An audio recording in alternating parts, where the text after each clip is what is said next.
Hey y'all, it's Jen and welcome to my channel, Journifer. This is going to be the setup video in the Budget by Paychecks from the Budget Mom workbook, and this will be my first initial setup in this book. I've already done a lot of it, so I'll probably just do a lot of flip throughs and I'll fill out what I haven't along the way.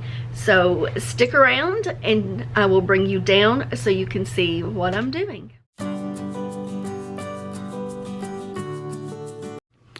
So this is the Budget by Mom Paycheck. This is the 2022 version, and I got the paint strokes because I like that one better than the, I think it's poppies or something, but the floral pattern, I like this one better. It's more my style.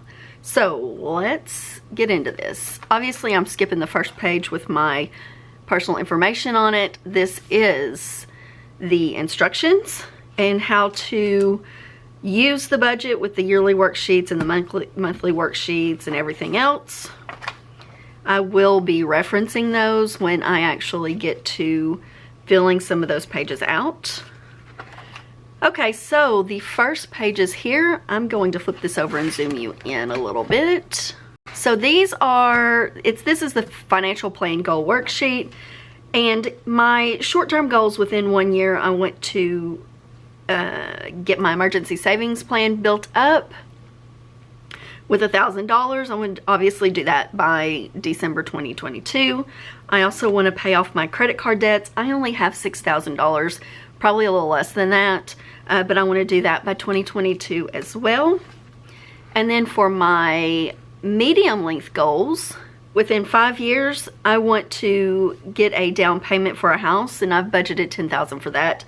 I actually want to do that by June of 2023, and if not sooner. I also want to pay off my car, and I owe a little less than $27,000 on it.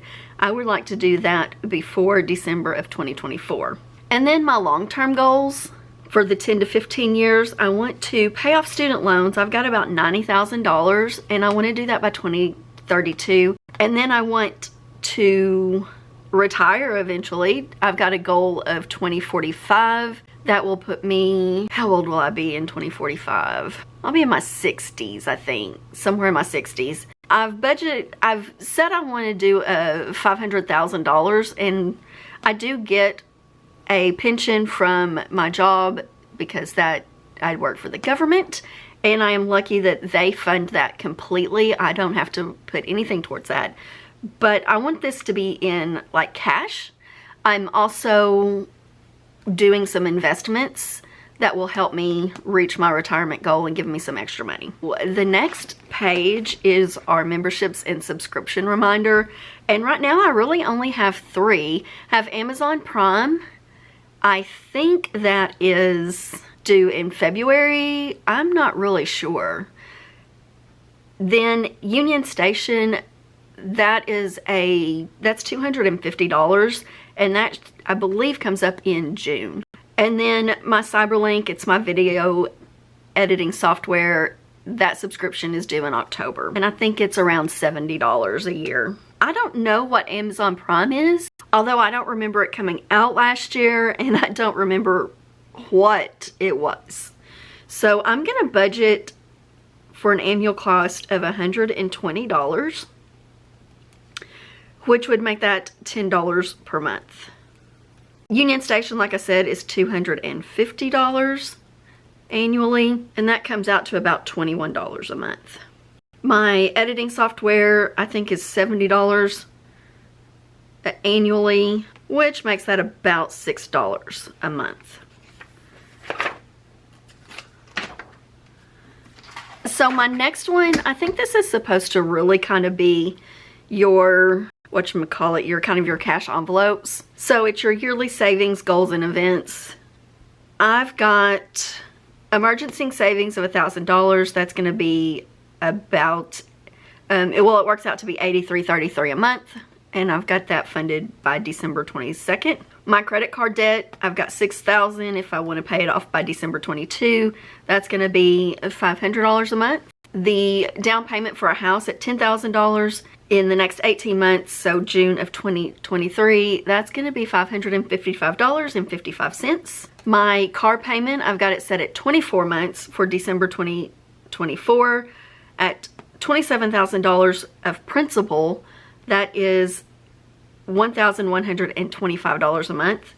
Now, obviously, I'm probably not gonna, I don't have this much extra income, so these are not probably gonna get funded in these time frames. So my next goal is retirement savings and investments. I've got 2 investment accounts, Webull and M1 Finance, but I do want $500,000 in cash.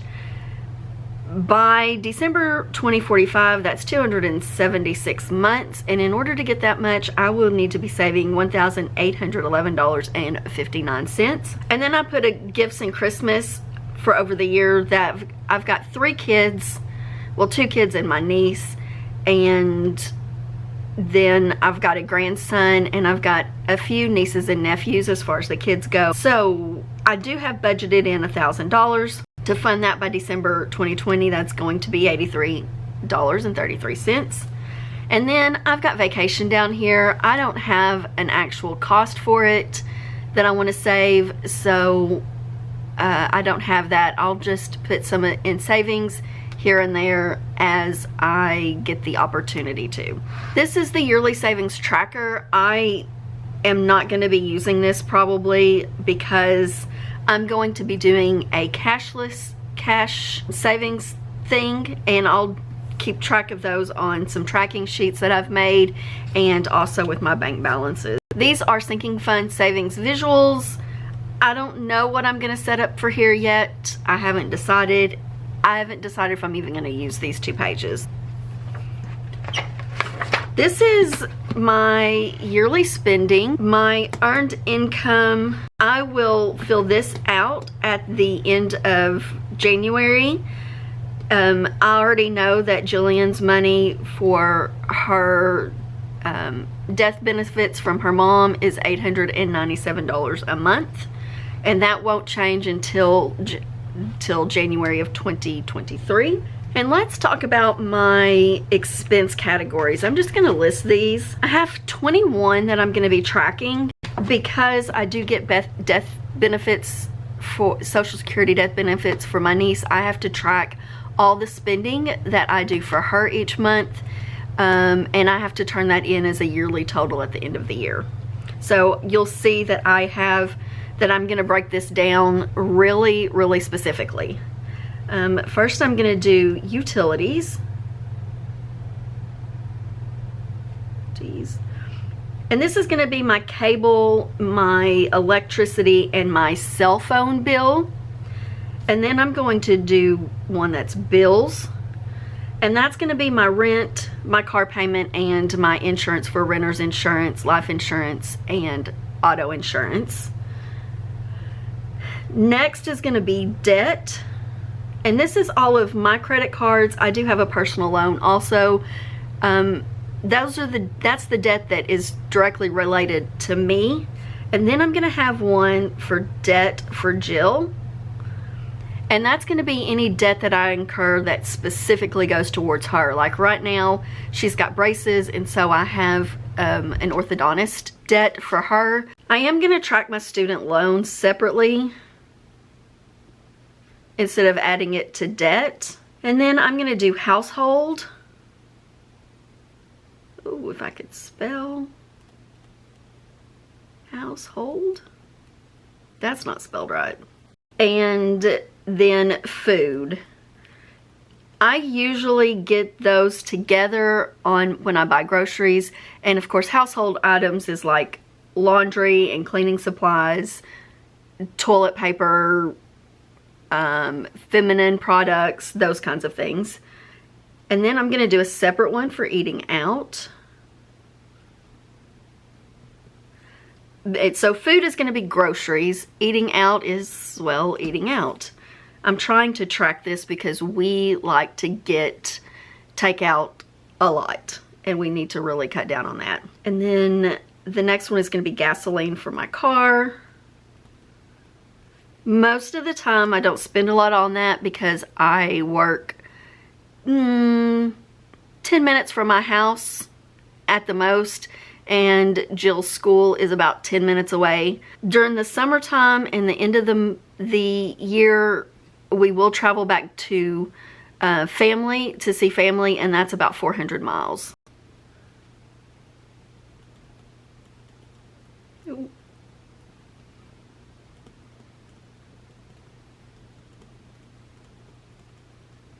So this one, taxes and registrations, it's going to be income tax that I'm saving for my business. I do have an Etsy shop, and I need to make sure I'm saving for that.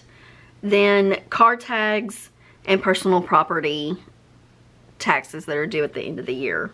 This next one is going to be mine, Jen's miscellaneous, and that's going to be when I put, that's going to be my clothes, my fun money, my personal items, things like that. And then I'm going to do a Jen guilt-free, G-U-I-L-T, free. And this is going to be like self-care items. If I want to get my nails done, if I want to buy some books, if things that aren't necessity items, but I want because I want. And I'm doing this because I know myself, and if I don't have this built in, then I will use it from another area because I work hard for my money and I want to be able to spend it. But I also need to be able to spend it responsibly. And then we're gonna do Jillian's miscellaneous. And this is kind of basically what I'm, the same as my miscellaneous. This will be clothes, school stuff, any kind of fun or personal stuff that she wants to do. Next, we've got gifts. And this is birthday gifts, Christmas gifts, just because gifts. That's gonna go there. And then savings. And obviously this is going to be retirement, emergency funds, and investments. Although I may track my investments separately, I haven't decided yet. And then subscriptions.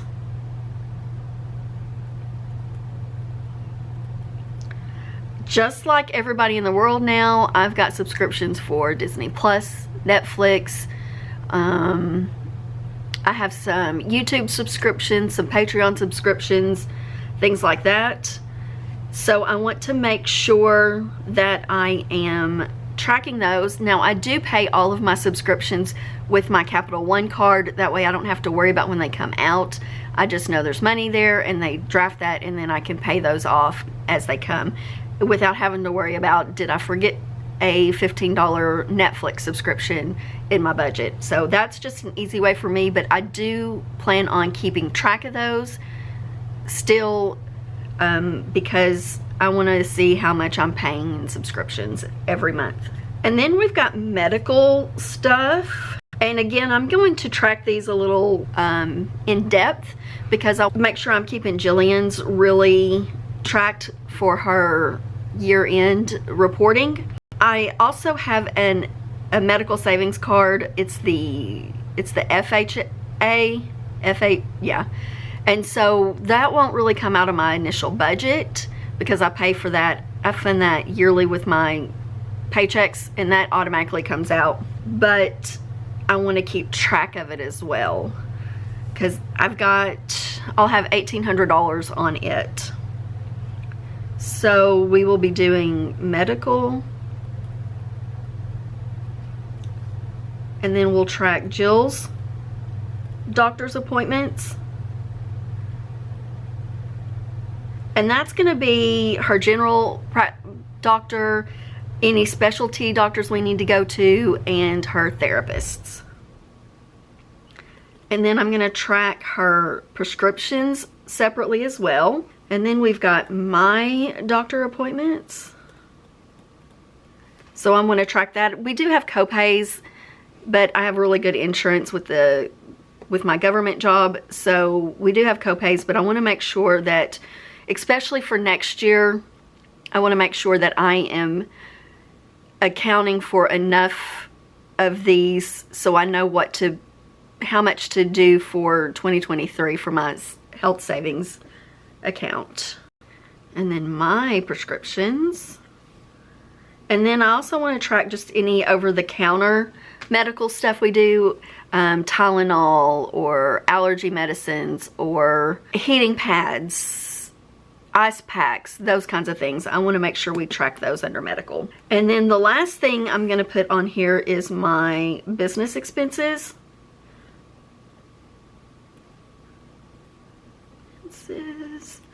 Right now, they aren't really bringing in revenue. I have an Etsy shop and I've got 3 different YouTube channels, but like I said, none of those are actually bringing in revenue yet. Hopefully they will. But any expenses I have on for those, I want to be able to track that.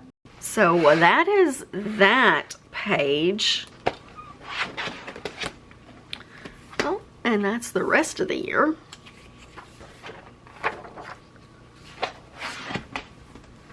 This is the yearly overview. I'm going to go into this assuming that basically I'm starting at 0, except for the debt balance.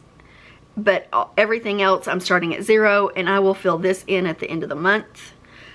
I don't know if I'm going to use this part of it. This is like a graph, and then this page has another graph. Over here is my bill tracker, and I've got rent at $14.95. My cable bill is about $95, and that's cable and internet.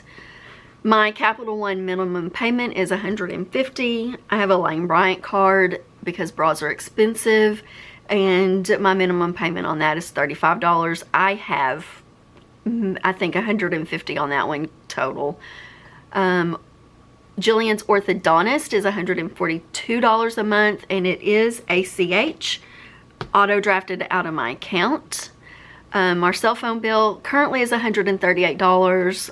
That will probably go up a little bit because my oldest daughter, I think, is going to get on our plan. She will pay me back, but I always budget in for the full amount. The next one is my car payment. It is $550 a month. It is automatically drafted from my bank account, so I've got that on ACH.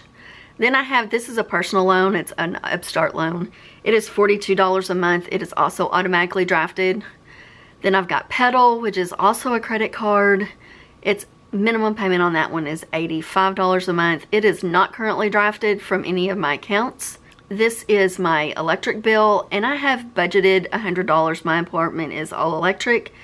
In the wintertime, it is a lot less than that. State Farm is obviously my insurance, and that is my car, my youngest daughter's car, my renter's insurance, and then I have a life insurance policy that is automatically drafted and out of my bank account. And then I have my student loan. My current payment is $133. That will change possibly in, I think I have to do my annual thing in July, so June or July. That may change, but it doesn't have a due date because right now, as you know, we are all on deferment until May 1st. So this should start up in May again, and right now I don't have it drafting from any account. I do plan on putting this money into my savings account specifically for debt. My intent is to put this back so that when we do come due, I can just have it drafted out of that account, and I've already got some money set aside. These are my monthly subscriptions that come out of my Capital One. They are automatically drafted. I've got a Patreon for $21. We have XM Radio, that's $28 a month. I've got 2 YouTube subscriptions that come out on 2 different months. I'm a member of 2 different YouTube channels. Then we've got PicMonkey. I pay $13 a month for that to get the upgrade, and I use that for things like my thumbnails and my intros and my outros. Netflix is $14. Disney Plus is $8. Apple is a parental control subscription that I have on my niece's phone, and that is $7 a month. Audible is $10 every other month. And then my YouTube Premium, I think is what they call it, is $14 a month. And that is so I don't have any ads. All in all, that comes to $126 a month. So the medical bill tracker, I think I'm going to use as my FHA tracker for each month. Well, there we go. I haven't decided. I do have a couple of medical bills that I need to pay. I was recently in the emergency room in September for a kidney stone, and then a couple of weeks ago I was in the emergency room for an allergic reaction that caused my throat to swell up, and I had to have an emergency procedure done on that. So I'm expecting that bill to be not fun to pay. So I may use this to track my hospital emergency room bills. I do have a fairly large copay for that. Or I may use it to track my FHA. And then the last 2 pages are just notes, thoughts and note pages. I think I'm going to do a bank list with all of my accounts listed, like where they are, and kind of keep track of that. Just the important information with that. And that is it. Then this is where January starts. And I will go over January in another video. Alright, thank you for watching, and if you have any comments or questions, please leave those down in the comment section below. I will try and get all of the questions answered as best I can. And if you enjoyed this video, please give me a thumbs up. Be sure and subscribe and hit that bell icon for notifications when I post new videos.